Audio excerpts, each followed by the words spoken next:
Kasabay nga po mga idol ng patuloy na pagkatalo ng Detroit Pistons ngayong season, tutulungan nga daw sila ni Dwight Howard. Yan naman ang ating unang storya na unang aalamin dito. Nasasamahan ko na rin ang balitang ang Boston Celtics nga daw po ang team to beat ngayong season. Pag-uusapan na rin natin ngayon ang balitang 8 player nga po ang kapalit ni Kevin Durant para sa Los Angeles Lakers at ang kanilang naging laro kontra sa Charlotte Hornets. Kaya mga idol, tara!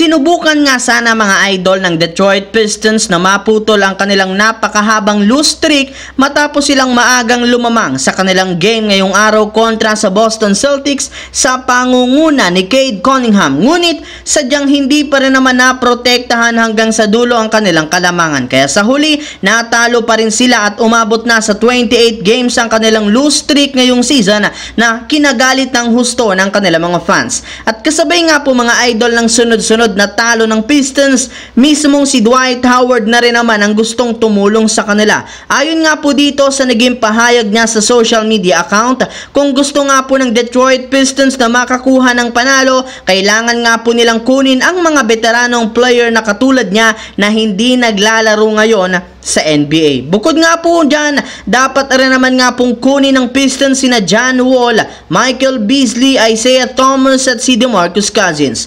Pwede rin naman nga pong kunin ng ilang pang mga players na sina Lance Stephenson, Blake Griffin, Taco Fall, Kemba Walker at si Rajon Rondo. Samantala, pumunta naman tayo sa ating pangalawang storya dito sa balitang ang Boston Celtics nga po ngayon ang team to beat. Sa pagkapanalo nga po mga idol ng Celtics sa kanilang game laban sa Pistons, umabot na nga sa 4 games ang kanilang winning streak at umabot na rin sa 24 wins, 6 losses ang kanilang record. Yes mga idol, eto na nga ang best record hindi lang sa Eastern Conference kundi pati na rin sa West. At nagawa nga niya yan salamat kina Kristaps Porzingis at Jason Tatum na literal step up sa kanilang laban. Kaya dahil nga po sa pagiging best team nila sa NBA, sila na nga ang itinuturing ngayon bilang team to beat. Since ayon nga sa mga analyst, marami na nga pong mga kupunan ang gustong talunin sila. Habang dumako naman tayo sa ating huling pag-uusapan dito sa balitang 8 player nga daw ang kapalit ni Kevin Durant para sa Los Angeles Lakers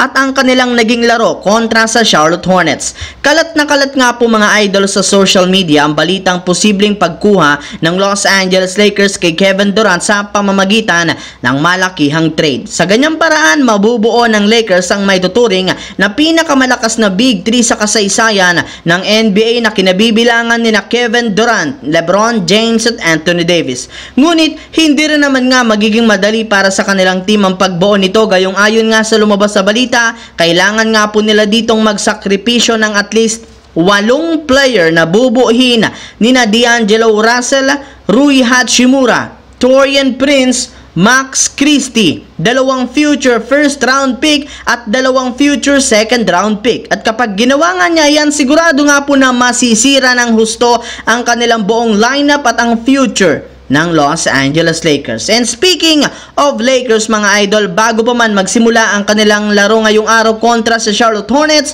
inanunsyo na nga ng kanilang team na hindi dito maglalaro si Cam Reddish dahil sa injury. Pero sa kabila nga niya, nagawa pa rin naman nilang makasabay at makalamang sa Hornets na undermanned rin naman gayong sa pagkawala ni na Gordon Hayward at LaMelo Ball. Ngunit kahit man nga kulang ang player ng Hornets, sinubukan pa rin naman nilang makasabay sa laruan ng Lakers. Sadyang simula lang nga po na mag-take over sina LeBron James at Anthony Davis, dito na nga tuluyang lumamang ang husto ang Lakers hanggang sa makuha nilang panalo. 17 wins, 15 losses na nga ang kanilang record sa West. So yun lamang mga idol ang ating bagong video ngayon dito na ating pinag-usapan ngayon. Once again, this is your J-Zone TV. Huwag kalimutang mag-like at syempre mag-subscribe na rin. Pindutin ang notification bell sa akin channel para lagi kayo maging updated sa mga videos na pinapalabas ko. Isang malaking shout out sa lahat ng solid J-Zone TV na laging nanunood dyan. Maraming salamat mga idol. Hopefully, nag-enjoy kayo ngayon.